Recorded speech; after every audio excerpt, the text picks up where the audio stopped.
Anyway, next up I'd like to introduce Mercedes, who's going to be talking about the Large Hadron Collider. I'm glad I got that right. Okay, brilliant. Mercedes.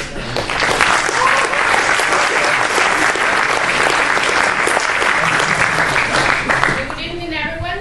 Today I'm going to talk to you about the LHC and the amazing science that goes on there. So the LHC is the biggest machine on Earth. Its tunnel, buried 100 meters underground, is 27 kilometers long. It is also the fastest racetrack on the planet. Trillions of protons go around it at 11,000 times a second at almost the speed of light. That's all. It can create as well the most perfect vacuum in the solar system.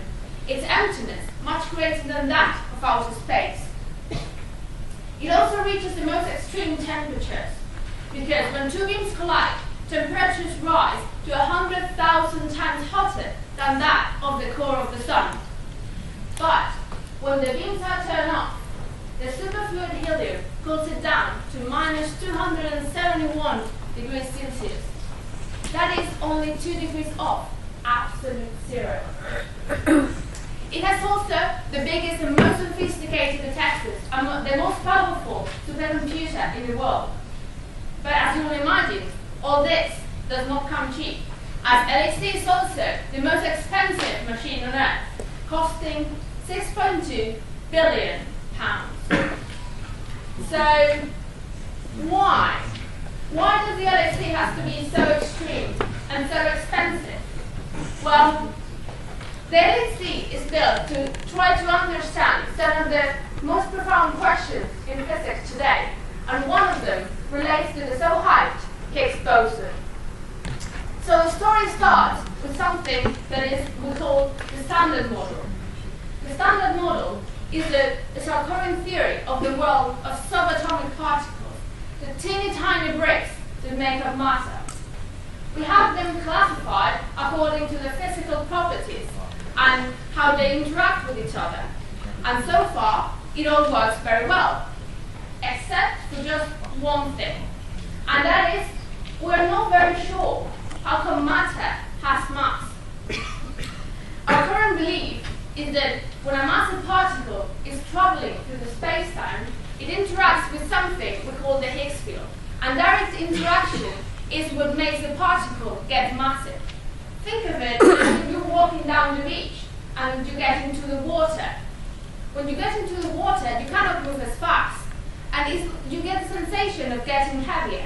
And that's exactly what that interaction does to a massive particle. It gives them inertial mass, so they no longer can move as fast. Okay, so if we want to prove that this is the real thing, this is exactly what is happening, we have to find a way of proving that the Higgs field exists. And the way they're trying to do it at CERN is by finding the Higgs boson. The Higgs boson is a carrier of that field, the same way as photons are carriers of light. They are packets of it. So, if the Standard Model is correct and the Higgs boson exists, we should be able to build it up out of elementary particles. But the thing is that elementary particles are not lying around for us to pick them up and do something with them.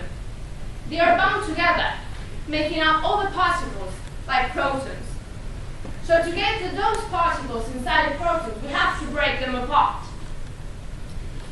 It's the same situation as if you were to build a car, but you didn't have the spare pieces. You would have to break up all the machines and then pick up the pieces from there. That's exactly what they're doing at CERN.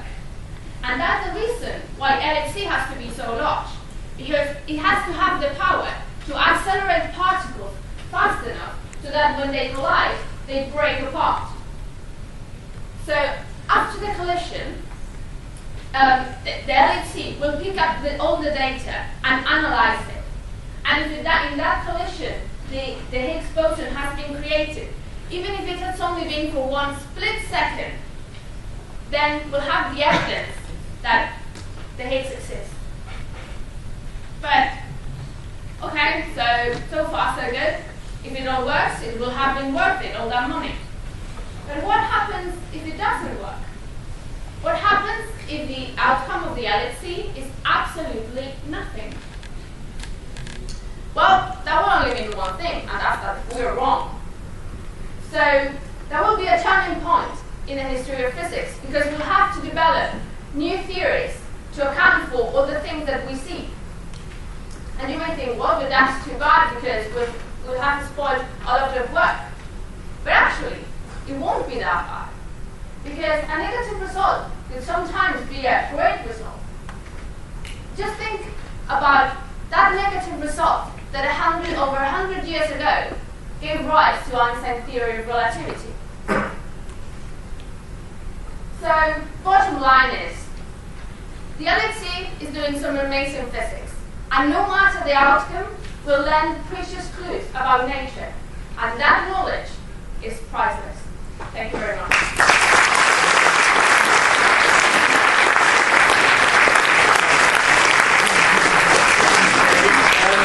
Not things in context, you might have seen on the news last night, not only Poland or anything, but Great Britain is actually now over £1 trillion in debt. So that is actually more than £16,000 for every one of you inside this room, actually. So 6.2 billion doesn't seem that mad anymore. So next is another topical issue, actually, it's been in the news recently, and that's about the Aurora, actually. And here's Darren, who's going to talk about it. Thank you very much.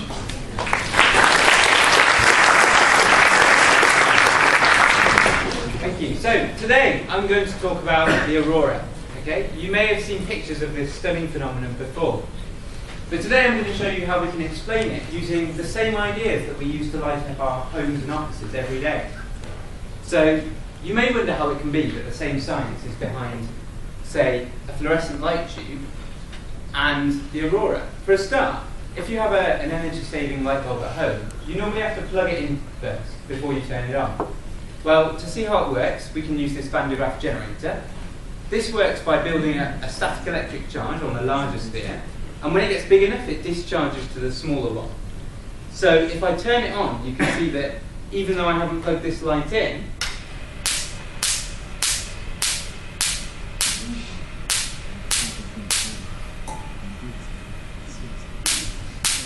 yeah, okay, so you can see that it still lights up. Now, this is because the Van de Graaff generator creates an electric field, and that causes charged particles to flow through the tube. Now, a fluorescent light bulb is filled with mercury atoms, and normally when you flick the switch, an electric field is set up in the lamp, and charged particles start to flow through the tube. These then collide with those mercury atoms and give them energy, and for a fraction of a second, they're raised up to a more energetic state.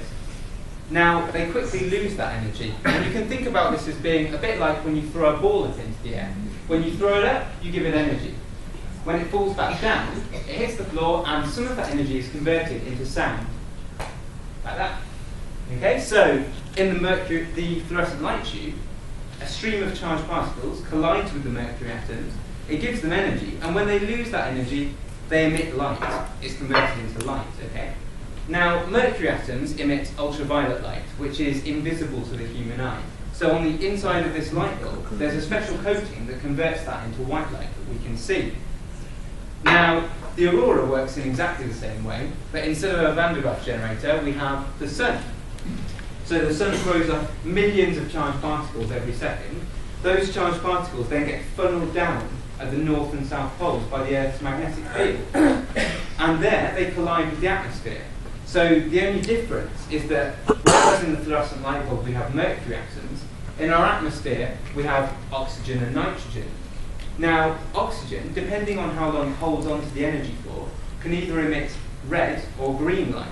So when you see Aurora like this one, or like this one, these are probably caused mostly by oxygen atoms.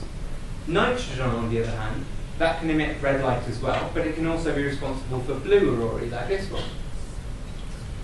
So you've got these streams of charged particles which form the solar wind, and they collide with our atmosphere, give these oxygen and nitrogen atoms energy, and they emit the light.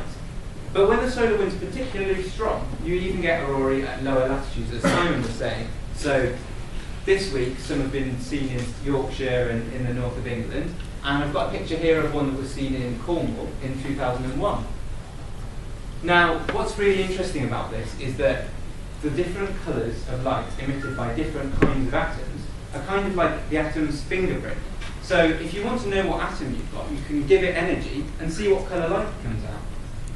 So that is how the Aurora is pretty much like any of our everyday energy-saving light bulbs. Thank you.